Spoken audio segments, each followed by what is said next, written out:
Oh, hello there, and welcome to Phil Talking D20. So, today's video. Teamwork. Does it make the dream work in Pathfinder 2e? Well, let's have a look-see.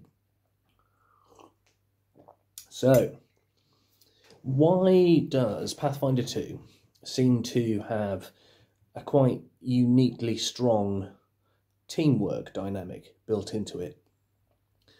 The first and obvious point is when you look at many kind of abilities and kind of class features, there's always a bit of a hint at synergy. If you make someone flat-footed, you benefit everyone else in the team. But what's unique about Pathfinder 2 is that actually is increasing other players' critical chances, because if you beat by 10, you crit. But if you make them flat-footed, you crit on a +8 as opposed to a +10 because you're reducing that margin. So, what does this mean for team play? Because that's obviously a fairly basic kind of example of simple synergy. If you're looking at the primary combatant, the fighter gets a little bit of flack in 2e because they're very good at fighting. They get expert proficiencies with weapons and things like that, which gives them a standout advantage in combat because they are the fighter. That's their job. So is their primary role as the damage dealer? Maybe it isn't. Maybe actually their primary role is, to an extent, possibly as a debuffer in the form of successfully tripping an opponent, successfully shoving an opponent, looking at other options so that the slightly weaker kind of party members who might be struggling to hit a particular opponent can now hit because there is this -2 penalty. Also, if the fighter then kind of takes a timeout and goes back to kind of focusing on damage, happy days, they can carry on. But think about how certain strong characters have an advantage at actually helping the weaker party members with the classes that aren't primarily combat classes actually be slightly more engaged in a combat. The DPM of a party, all at least getting one good hit in with one of their abilities or one of their big spells or whatever it may be, is far more beneficial to defeating an encounter than just one person, as in the fighter doing their DPM role at the expense of everyone else if they're struggling to hit. So that's quite an interesting kind of proposition. It means that what other things can you be thinking about doing other than just throwing out your primary kind of damage as the fighter? But that again is only one simple example. For a couple of examples from my own kind of table experience. Swarms had a party. They came up against a fly swarm. Technically it was a cockroach swarm, but I flavoured it as a fly swarm. They have a damage-like penalty against area effect weapons. And that's very specific. But they also have a damage resistance that's quite high. I think it was 5 against slashing and piercing, and 3 from memory against bludgeoning. Party is getting mauled because they're all individually using slashing and piercing weapons, and that's being quite greatly nullified by this -5 damage that they're coming up against. The swarm, however, is regularly and reliably, as swarms do, going, make a reflex save, damage, make a reflex save, damage. Because that's how a swarm works. It's quite traditional. You know, even in Pathfinder 1, swarms were very much just an area effect kind of problem. But the party very quickly realised, because of passing law checks and getting those kind of monster identification checks off, that they could try and simulate an area effect weapon by prepping oil, ready in action to throw it. Once it was thrown, other party members using things like delay or ready to then strike at oil being thrown up into the air from a flask to strike it with burning torches, creating an area effect as far as I was concerned as a GM. And that was a team that demolished that swarm from that point on. It went from being we're looking like this might be really like touch and go and quite ropey for us, to smashed it, no bother at all. And that kind of, each party member, instead of focusing on their own individual DPM, which wasn't getting them anywhere because of the creature's damage reduction, to let's combine our efforts to one of us throw oil, the others with readied action strike it with lit torches to create a flame kind of, blast effect, was massively impactful on that combat. Had they carried on, it would have been a slugfest, it would have been frustrating, they'd have taken a lot more damage than they should have done because it wasn't a particularly high challenge rating creature, but it had these little things built into its dynamic that makes monsters unique, that was problematic if you just came at it from an individual standpoint. Now, yeah, had they had like a wizard or a sorcerer in the party with area effect spells, that would have been radically different, and that person would have been the kind of the go-to guy and everyone would have been topping them up perfectly fine.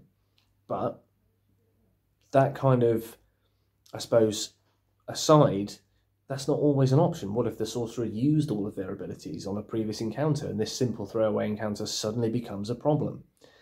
There's always an option if you coordinate with your fellow players. Again, another good example of this is an ambush that was set up by one of my parties. They knew they had opponents that were deep down in some caves beneath them. There was a slippery, kind of rocky, craggy way down deeper into the caves that had running water spilling down it, that was treacherous and difficult terrain.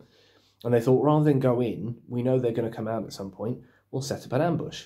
Again, they passed checks, identified their enemies, knew that their enemies had certain vulnerabilities. It was drow, startled by bright light, that kind of thing. So the ambush was set, the fighter was set up as close as they could to the top of the ridge with essentially the way out of the cave with a reach weapon, so they could strike into kind of engagement straight away. Another character set off a light spell so that it could be triggered as soon as the kind of the drow materialised, because it was going to be dark, so that was going to be a sudden bright light. It was only going to be one round as far as I was concerned as a GM, but in terms of going from pitch black to bright, I was happy with that. And again, another one triggered off a fear effect spell with a readied action, and they sat and they hid using stealth as their initiative roll and making sure they had good rolls because they were taking plenty of time to prep and kind of get everything right because they knew they had time. There you go. Suddenly, what happens? You go from an encounter where you've got, although the drow would be on difficult terrain because of the running water and the kind of slippy steps, they added oil. That's another key point. They poured some oil on the top steps to make them even slippier. What happens now? It goes from being an encounter where the drow simply think they're leaving a cave to suddenly initiative rolls having been prepped with stealth. They're coming up, making perception checks. Suddenly, it's all kicking off because of readied actions. Bump, a light spell goes off, dazzles them. They're in a situation where they're on difficult terrain, so I made that a difficult terrain check because something's triggered it. At which point the fear spell goes off. They have to make will saves. There was a whole series of events where they had prepared and organised themselves and coordinated themselves. Effectively, what happened is the drow got demolished through good planning and good teamwork. One critically failed on his balance check, his acrobatics check, and literally went all the way down to the bottom of the kind of the slope and took critical damage from the fall damage in terms of the tumble, and was really badly wounded at the bottom and basically out of the fight in terms of him having to use a number of actions to get up and then move back up to get into combat. Meanwhile, the fighter, with the penalties that the drow had suddenly found themselves put under through things like the fear spell and or the kind of the being kind of dazzled and flat-footed from the sudden snapshot of bright light, it was only one round and they had to pass a save, but you've got these sudden big penalties, and then what happens? The rest of the party have buffed the fighter because those penalties now increase that crit chance. What happened? Lo and behold, the fighter crit. Boom. Demolished. And then it went into initiative order with strong rolls on the part of the party because of their time taken and the fact they're using cover, etc., to get these kind of, good kind of solid stealth checks, and they demolished the drow. Now, it should have been, if you look at like a knuckle down, drag out kind of bar fight of you're in a square box that's like 20 feet by 20 feet with no cover, and there's X number of drow versus this party, it would have been a proper brutal fight. But it wasn't, because they used teamwork, and they made the dream work. Oh, corny phrase. Now, is it always practical to use teamwork? Is it always necessary to use teamwork? No, but sometimes if you've got that snapshot moment of, hang on, what if we do this? Hang on, what if we do that? Roll with it. Never be afraid to suggest something. I think perhaps some players and some GMs get a bit kind of twitchy about maybe it'll sound silly if I suggest that. Just suggest it. Chances are someone else at the table has had a similar thought. And even if all you do is make someone else go, no, but what if we did that and took it like a step further? And then someone else went, yeah, and we could do that. And then that triggers you to think, actually, yeah, and then add that in. You never know where it's going to take you.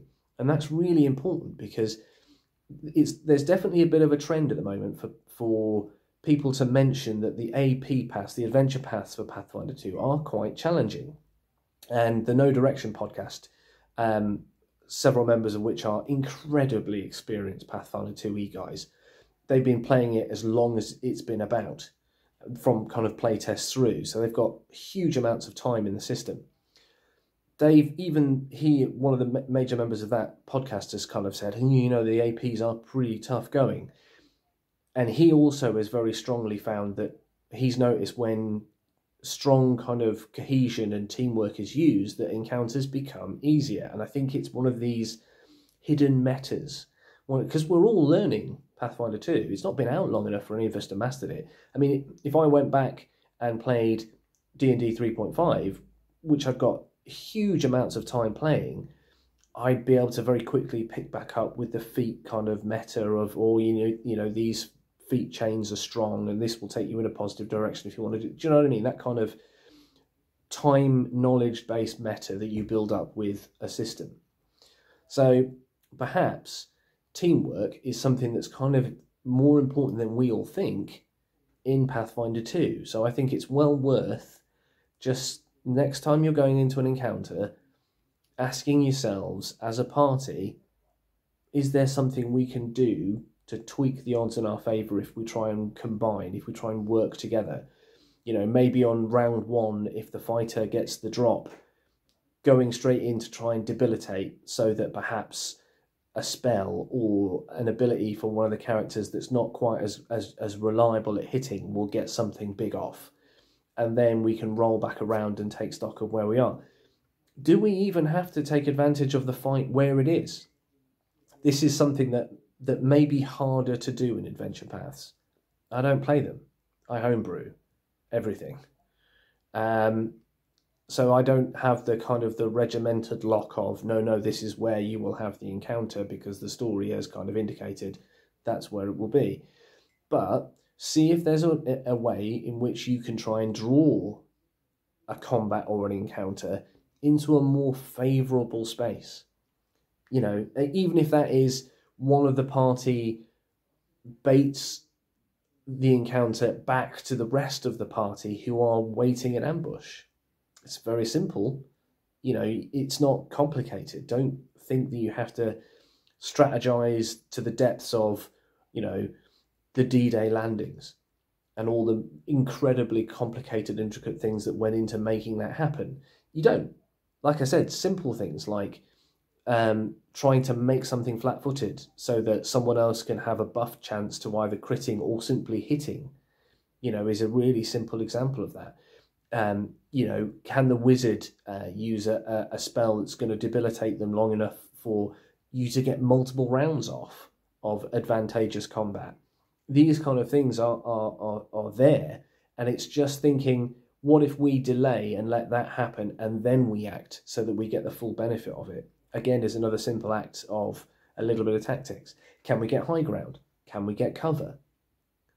Can we channel the enemies into a choke point so that they don't get to like mob us if you know you're encountering a lot of kind of mob type enemies encounters, and you're finding that you're getting, you know, flanked and you're getting surrounded? Don't engage them there. See if there's a way that you can pull them back to a corridor.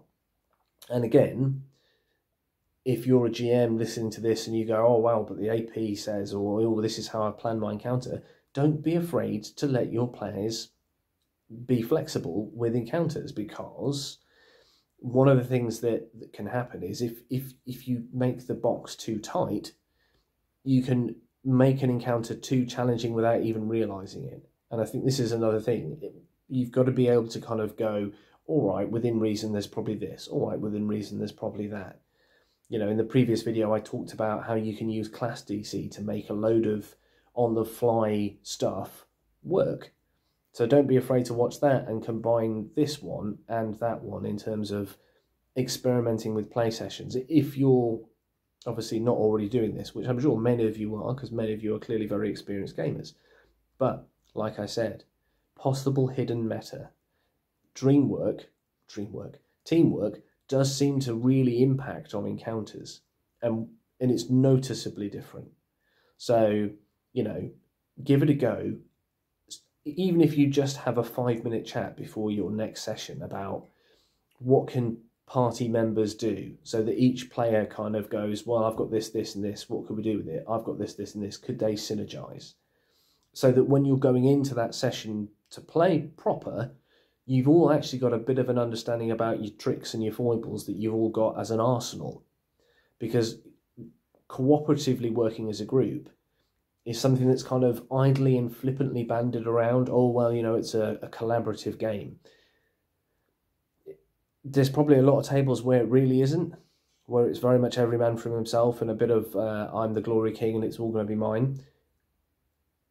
Take a step back, have a ponder, see what the party can do, see what party members can offer, and then find if there's ways that you can string certain things together to get off some beneficial kind of teamwork in your next encounter.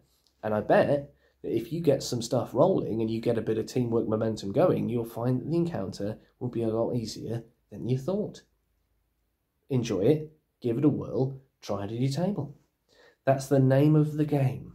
Experiment, have fun, stay safe, stay well. This is my last video for 2020. Let's all be grateful that 2020 is going to be over. Let's all be grateful for 2021 being a better year.